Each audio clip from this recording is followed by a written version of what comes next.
Assalamualaikum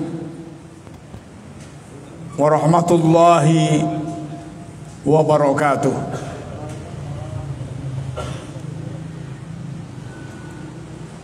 Bismillah. Alhamdulillah. Wassalatu wassalamu ala Rasulillah wa ala alihi wa ashabihi al-mutamassikina bil kitabi was sunnah. Amma ba'd. Bapak-bapak, ibu-ibu dan saudara-saudara sekalian, rahimakumullah. Segala puji dan syukur hanyalah untuk Allah Subhanahu wa ta'ala. Allah yang telah mengkaruniakan berbagai macam nikmat kepada kita semuanya. Kita bisa beribadah karena karunia Allah Subhanahu wa ta'ala. Kita bisa sholat berjamaah tentunya juga karena karunia Allah Subhanahu wa ta'ala. Kita bisa mengkaji agama Islam juga karena Allah Subhanahu wa ta'ala. Salawat dan salam semoga terus tercurahkan kepada Nabi kita Muhammad sallallahu alaihi wasallam, keluarganya, para sahabatnya dan umatnya yang setia mengikuti sunnah-sunnahnya. Bapak-bapak, ibu-ibu dan saudara-saudara sekalian rahimakumullah, sudah beberapa kali pertemuan kita membahas tentang qada dan qadar Allah Subhanahu wa ta'ala. Kita mengetahui bahwa semua yang terjadi itu karena Allah Subhanahu wa ta'ala. Wa ma tasyauna illa ayyasha Allah. Tidaklah kamu bisa berkehendak kecuali sesuai dengan kehendak Allah Subhanahu wa ta'ala. Wallahu fa'alun lima yurid. Allah maha mengerjakan apa yang Allah kehendaki. Takdir Allah, kita meyakini itu takdir Allah adalah karena Allah di dalam hal kebaikan dan musibah, ya. Sakit itu qadarullah Subhanahu wa ta'ala. Lalu kita tidak boleh melanggar syariat Allah, bermaksiat, apakah itu meninggalkan kewajiban ataukah melanggar larangan, itu dengan alasan ditakdirkan Allah, ya. Saya menjadi pencuri karena ditakdirkan Allah menjadi pencuri, misalnya. Saya menjadi pembunuh karena ditakdirkan Allah menjadi pembunuh, dan lain-lainnya. Itu tidak boleh menisbahkan kemaksiatan kepada takdir Allah Subhanahu wa ta'ala. Allah menciptakan kemaksiatan, akan tetapi tidak berkehendak manusia untuk berbuat maksiat. Ada kekufuran, akan tetapi Allah tidak menghendaki orang itu kufur. Namun Allah juga tidak melarang orang itu kufur, karena itu menjadi pilihannya.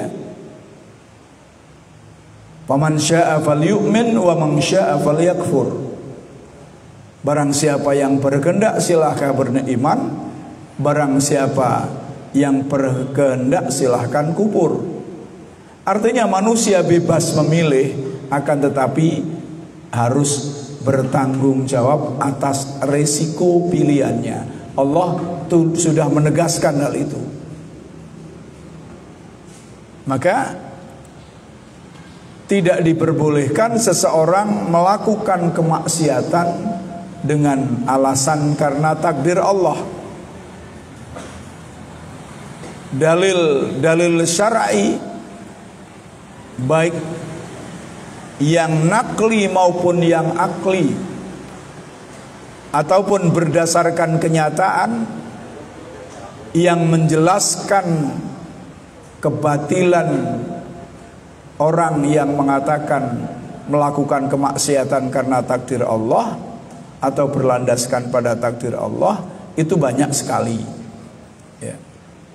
Di antaranya adalah pertama surah Al-An'am ayat 148 misalnya, sayaqulul ladzina asyraku law sya'allah ma asyrakna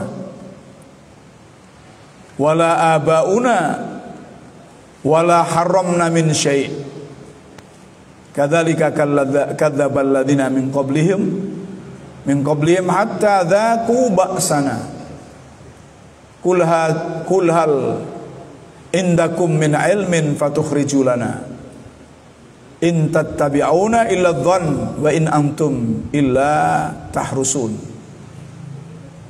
Orang-orang yang mempersekutukan Allah akan mengatakan, jika Allah menghendaki niscaya kami dan bapak-bapak kami tidak mempersekutukannya,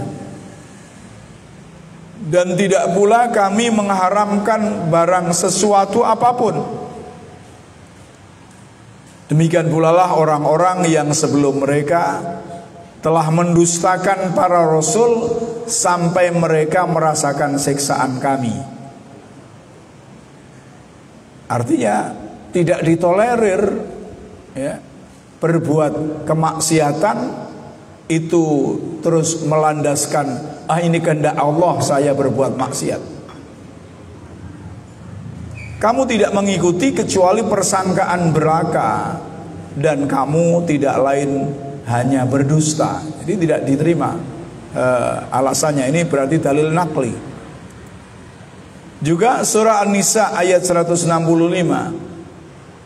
rusulan mubasyirin wa mungdirin li'alla yakuna linnas 'alallahi hujjatum ba'dar rusul wa kana Allah azizan hakima. Mereka kami utus selaku rasul-rasul membawa berita gembira dan pemberian peringatan, yakni yang taat pada Allah diberi berita gembira surga, dan yang tidak taat kepada Allah, bermaksiat kepada Allah, diberi peringatan, yakni neraka ya. Akibatnya agar tidak ada alasan bagi manusia untuk membantah Allah sesudah diutusnya rasul-rasul itu. Jadi tidak ada alasan lagi setelah diutus rasul menganggap bahwa saya berbuat karena takdir, karena itu karena takdir Allah saya ditakdirkan berbuat jahat. Ketiga, surah Al-Baqarah ayat 286, la yukallifullahu nafsan illa wus'aha laha ma kasabat wa 'alaiha maktasabat rabbana la tu'akhidna in nasina aw akhtana rabbana wa la tahmil 'alaina isran kama hamaltahu 'alal ladzina min qablina rabbana wa la tuhammilna ma la taqata lana bih wa'fu 'anna waghfir lana warhamna anta maulana fansurna 'alal qaumil kafirin. Allah tidak membebani seseorang melainkan sesuai dengan kesanggupannya.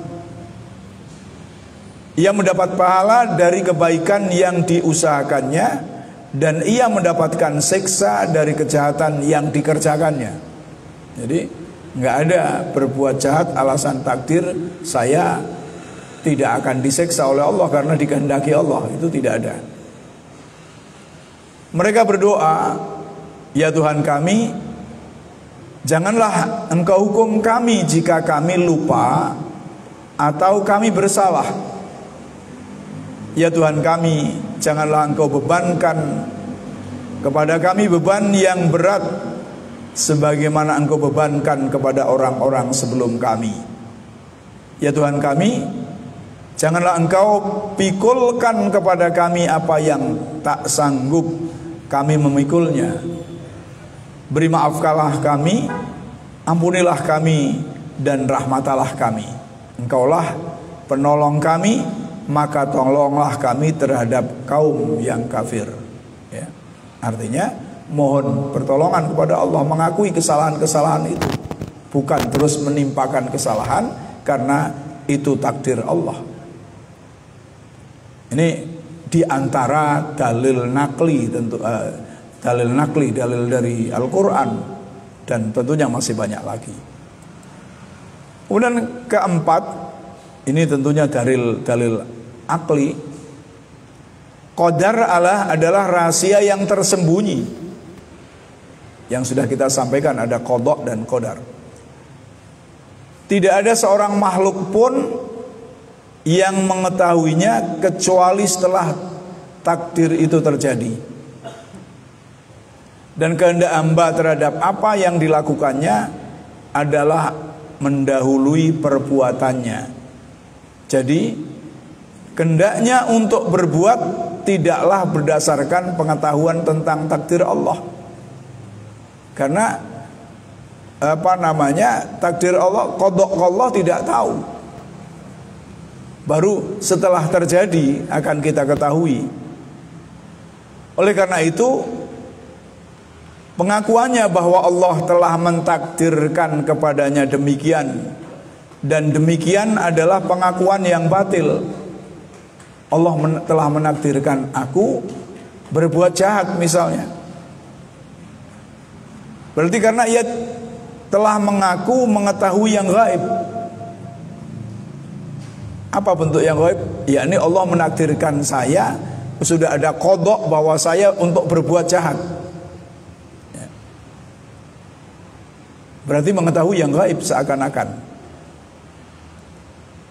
Sedangkan perkara gaib itu hanyalah diketahui oleh Allah.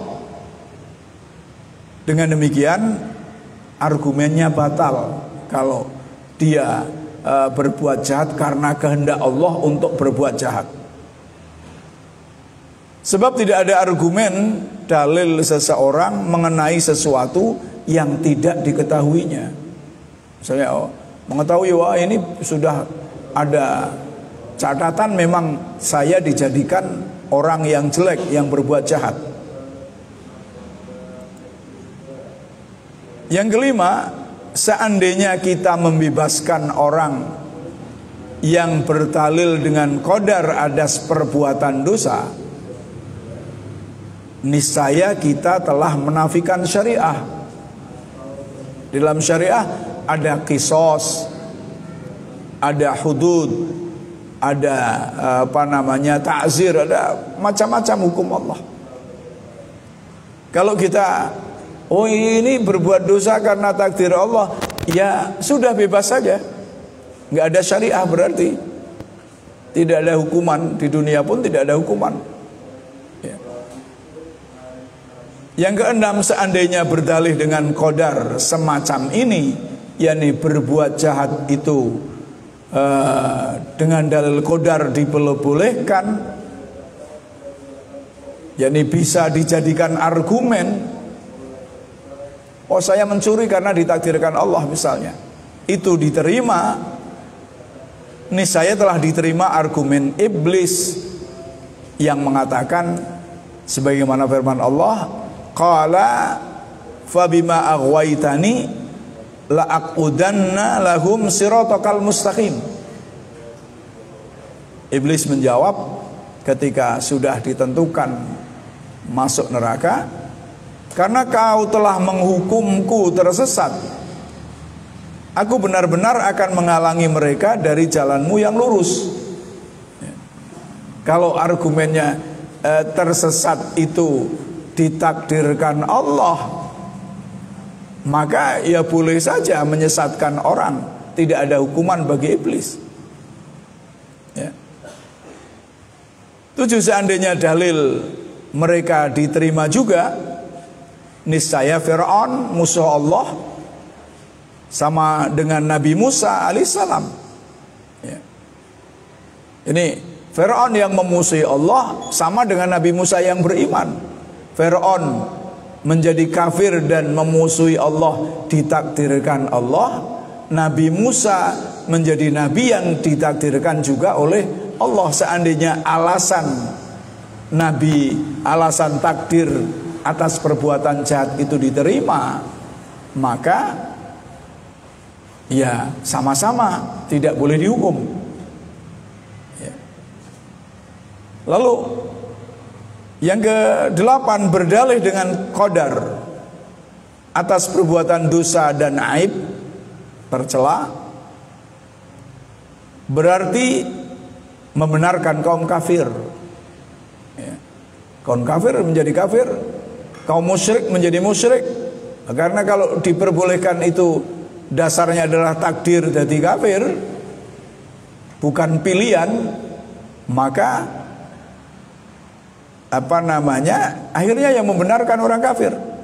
Dan ini merupakan kezaliman, ya.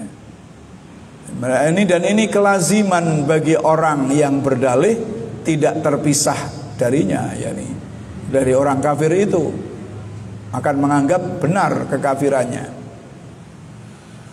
Seandainya itu suatu argumen yang benar, niscaya ahli neraka berargumen dengannya, njaluk dibebaskan. Wong aku berbuat jahat itu kan ditakdirkan engkau ya Allah, ya harusnya saya dibebaskan. Aku aslinya ya ora pak berbuat jelek, tapi karena engkau menakdirkan saya berbuat jelek, bukan karena pilihan, maka ya saya minta dientaskan. Ya. Ketika mereka melihat neraka dan merasa bahwa mereka akan memasukinya. Demikian pula ketika mereka memasukinya dan mereka mulai dicela dan dihukum, apakah mereka akan berdalil dengan qadar atas kemaksiatan dan kekafiran mereka? Jawabannya tidak. Sama sekali ahli neraka itu tidak akan mengatakan ini kan takdir engkau. Enggak ada yang membantah seperti itu. Ya. Bahkan mereka mengatakan sebagaimana firman Allah, ini saya sampaikan banyak, wa angdzirin nas yauma ya'tihimul adzab fayaqulul ladzina dzalamu rabbana akhirna ila ajalin qarib nujib da'wataka wa nattabi'ir rusul awalam takunu aqsamtum min qablu ma lakum min zawal. Ya. Ibrahim ayat 44. Dan berikanlah peringatan kepada manusia terhadap hari yang pada waktu itu datang azab kepada mereka, yakni yaumul qiyamah, hari akhirat. Maka berkatalah orang-orang yang zalim, ya Tuhan kami, beri tangguhlah kami. Maksudnya kembalikanlah kami ke dunia walaupun dalam waktu sedikit. Niscaya kami akan mematuhi seruan engkau dan akan mengikuti rasul-rasul. Jadi nggak ada yang membantah, ya Allah, ya aku berbuat maksiat ini kan ditakdirkan engkau, ya, nggak ada.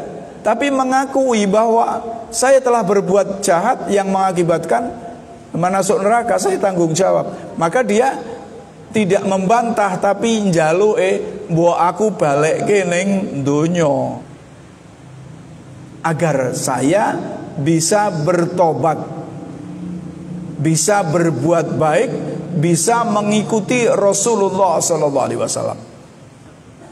mengikuti para rasul. Kepada mereka dikatakan, bukanlah kamu telah bersumpah dahulu di dunia bahwa sekali-kali kalian tidak akan binasa? Ya, artinya dulunya begitu.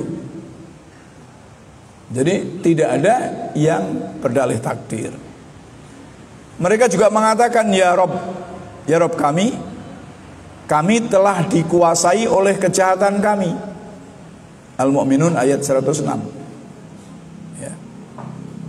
Juga mereka mengatakan, sekiranya kami mendengar atau memikirkan, lau kunna nasma' wa na'qilu ma kunna fi ashabis sa'ir, min ashabis sa'ir. Sekiranya kami mendengarkan atau memikirkan peringatan dari Allah dan Rasul, niscaya tidaklah kami termasuk penghuni neraka yang menyala-nyala. Al-Mulk ayat 10. Sama juga di sini tidak protes, tidak wah saya ditakdirkan, tapi menyadari nek mbiye aku ya, mengikuti seruan para nabi, mengikuti Allah Subhanahu wa taala, kami tidak akan menjadi penghuni neraka yang menyala-nyala. Dan juga mereka mengatakan, kami dahulu tidak termasuk orang-orang yang mengerjakan sholat. Ketika ditanya, ma salakakum fi saqar, qalu lam nakum minal musallin wa lam naku nut'imul miskin. Apa yang menjadikan kau menjadi penghuni neraka yang menyala-nyala?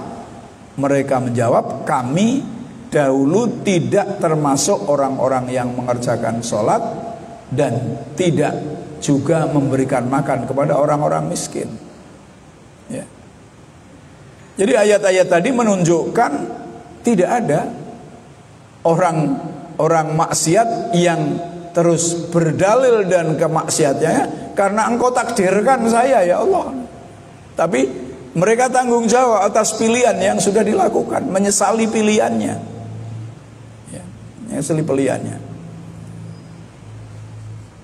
Seandainya berdalih dengan qadar atas kemaksiatan itu diperbolehkan, niscaya mereka berdalih dengannya. Penghuni neraka itu akan berdalih dengannya kalau diperbolehkan. Karena mereka sangat membutuhkan sesuatu yang dapat menyelamatkan mereka dari siksa neraka jahanam. Ya. Kalau diperbolehkan, mesti sudah berdalil. Sama orang yang berperkara, Pak Luru, bagaimana supaya bebas dari perkara? Mana celah-celah hukum yang bisa ditempuh agar dibebaskan dari hukuman? Ya, kalau celah ini diperbolehkan, mesti mereka akan mengatakan, saya melakukan maksiat ini karena takdir itu. Tapi nyatanya tidak ada satupun penghuni neraka yang menyatakan seperti itu. Ya, karena dilarang oleh Allah.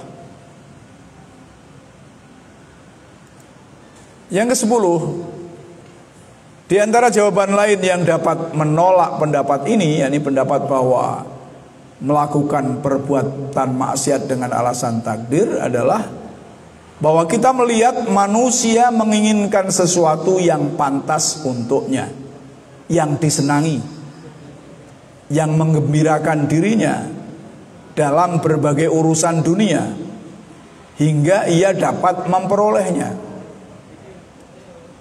Ia tidak berpaling darinya kepada sesuatu yang tidak pantas untuknya. Kemudian berdalih atas berpalingnya ia darinya tersebut dengan takdir. Ya. Jadi orang pada umumnya, ini kenyataan, dalil kenyataan, realita. Realita manusia ya mesti ingin yang baik. Kalau sudah ditentukan ini baik, ini tidak baik, mesti milih yang baik di urusan dunia. Kepingin sugih apa kepingin melarat? Yo kabeh kepingin sugih. Akan berupaya untuk supaya kaya. Lalu mengapa ia berpaling dari apa yang bermanfaat baginya dalam urusan agamanya kepada perkara yang merugikan, kemudian berargumen dengan takdir? Ya. Dia lari dari yang baik di dalam urusan dunia. Ya. Suruh sholat, tidak mau sholat karena saya ditakdirkan untuk tidak sholat. Ya. Suruh bersodakoh, tidak bersodakoh karena saya ditakdirkan untuk tidak bersodakoh, misalnya. Maka ini tidak masuk akal. Realita mesti milih yang baik karena sudah diberitahukan nek salat kowe mlebu swarga, nek ora salat kowe mlebu neraka sakor.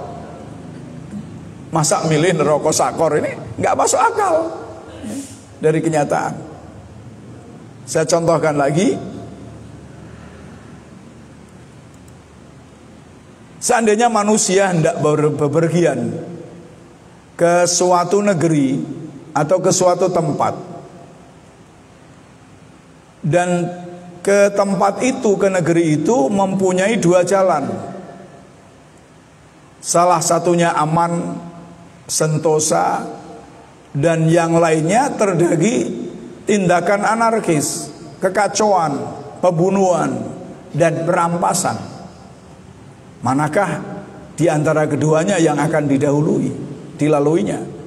Ini sudah diinformasikan. Bukan tidak ngerti, tapi sudah dimengertikan. Atau kita akan ke Masjid Al-Ihsan. Misalnya kalau lewat Cetayu, itu sedang perbaikan jalan, jalannya murak mari ora kauruan, banyak debu. Wis ngerti. Saya misalnya dari Kerapiak sudah tahu. Kalau lewat Jalan Salak kemudian menuju Progo, itu jalannya bagus, bersih, aman. Maka mestinya orang yang berakal akan lewat Jalan Salak, tidak akan ngambil Jalan Progo. Ya. Maka tidak dilakukan bahwa ia akan menempuh jalan yang pertama, yakni yang bagus. Lalu mengapa tidak menempuh jalan ke akhirat melalui jalan surga tanpa melalui jalan neraka? Karena sudah diinformasikan oleh Allah Subhanahu wa taala dalam Al-Qur'an maupun hadis Rasulullah. Ma salakakum fi saqar? Qalu lam nakum minal musallin walam naku nut'imul miskin. Ora salat, ora sedekah akan menyebabkan ke neraka. Salat, sedekah menyebabkan ke surga. Mestinya orang yang berakal akan milih salat dan bersedekah. Ketika dia milih tidak sholat dan tidak bersedekah, lalu masuk neraka, kok nyalahke wong, itu ya ora mlebu akal. Wong sudah diberitahu. Misalnya tadi saya dari Kerapiak mau ke Masjid Al-Ihsan. Pak Jamal sudah menyampaikan, Ustadz, jangan lewat Cetayu karena ada perbaikan, kotor banget, debu wis ora karuan. Lewat Jalan Salak bae, resi penak, atau sidik ora apa-apa misalnya.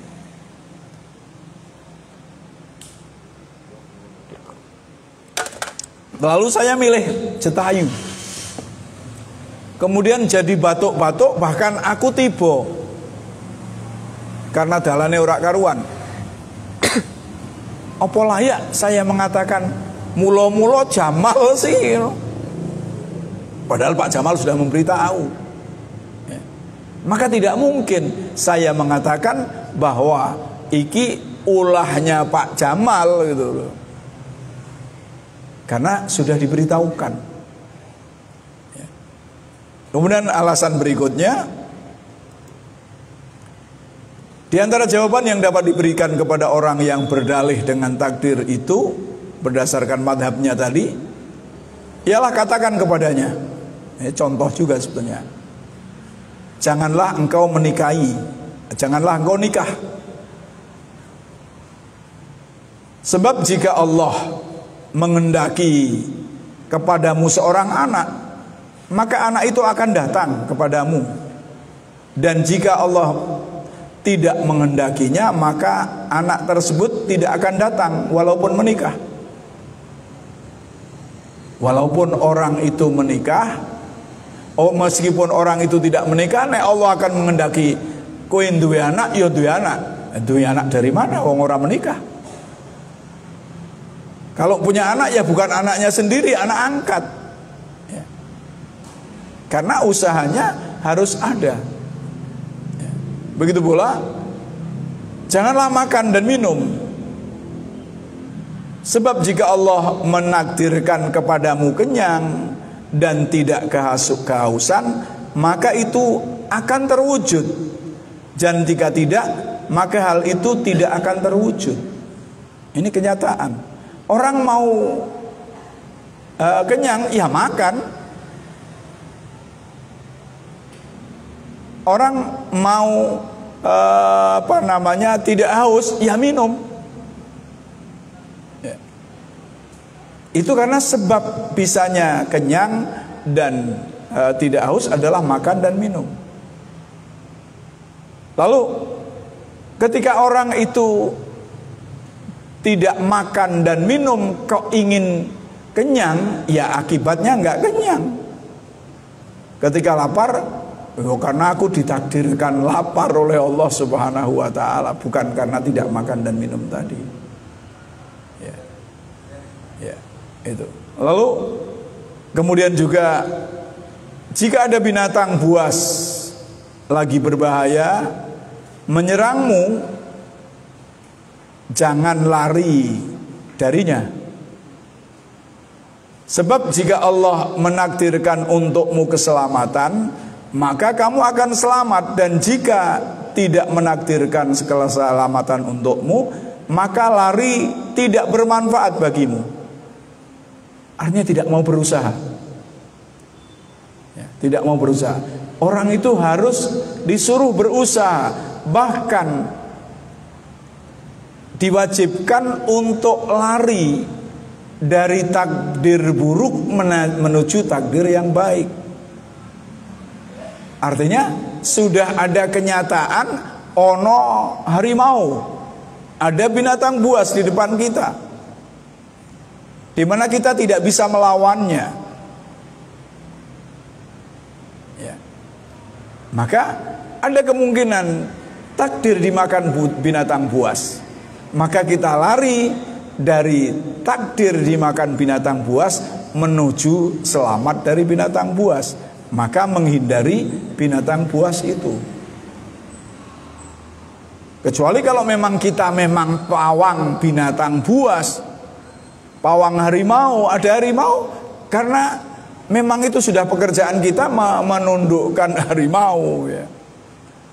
Maka kita ada di depan harimau, mempunyai teknis untuk menundukkan harimau itu.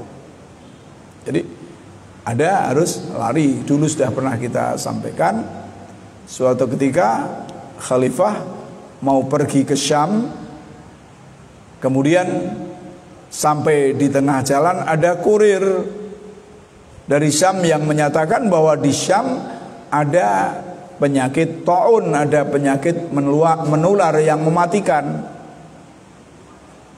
Maka khalifah pulang ke Madinah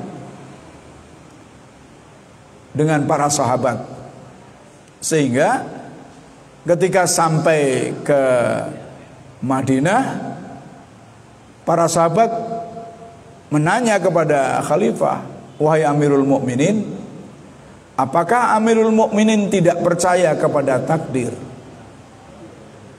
Kalau memang ditakdirkan kita itu mati karena diserang, karena kena taun, ya mati. Kalau tidak, meskipun kita masuk kota Syam, ya tidak mati. Maka khalifah menjawab, jika kamu menjadi penggembala binatang, ada padang yang tandus dan ada padang rumput yang hijau subur, mana yang kamu pilih untuk menggembalakan binatang kamu? Maka para sahabat menjawab, memilih padang rumput yang hijau subur. Terus dikatakan kepada para sahabat, begitu pula takdir, kamu disuruh menghindar dari takdir yang jelek menuju takdir yang baik, berusaha tadi, ya berusaha. Ya, maka ketika ada binatang buas ya lari. Jika kamu sakit, janganlah berobat. Ya. Kalau memang percaya kepercayaan takdir yang salah, ya, artinya ora perlu berobat. Jika Allah menakdirkan kesembuhan untukmu, maka kamu pasti sembuh. Dan jika tidak, maka obat itu pun tidak bermanfaat bagimu. Ya. Berobat harus, itu usaha. Lalu kemudian kalau memang belum sembuh, ya dikatakan itulah qadarullah, belum sembuh, tapi tetap minum obat lagi. Bukan terus baru orang minum obat. Mungkin minum Dikolgin orang sembuh, ganti minum Promak misalnya. Oh Promak orang sembuh meneh, ganti minum herbal. Nah, baru terus berusaha terus sampai menjadi yang lebih baik. Sudah Isya ya? Demikian yang saya sampaikan, mudah-mudahan bisa dipahami. Singkatnya bahwa kita tidak boleh berbuat maksiat, yakni meninggalkan kewajiban atau melanggar larangan Allah dengan alasan karena takdir, karena kita diberi hak untuk memilih yang baik dan yang buruk dengan bertanggung jawab akibatnya. Baik akibatnya surga, buruk akibatnya neraka. Maka tidak terus melarikan, melempar kesalahan itu kepada Allah Subhanahu wa taala. Kita tutup dengan doa kafaratul majlis. Subhanakallahumma wa bihamdika asyhadu an la ilaha illa anta astaghfiruka wa atubu ilaik. Wassalamualaikum warahmatullahi wabarakatuh.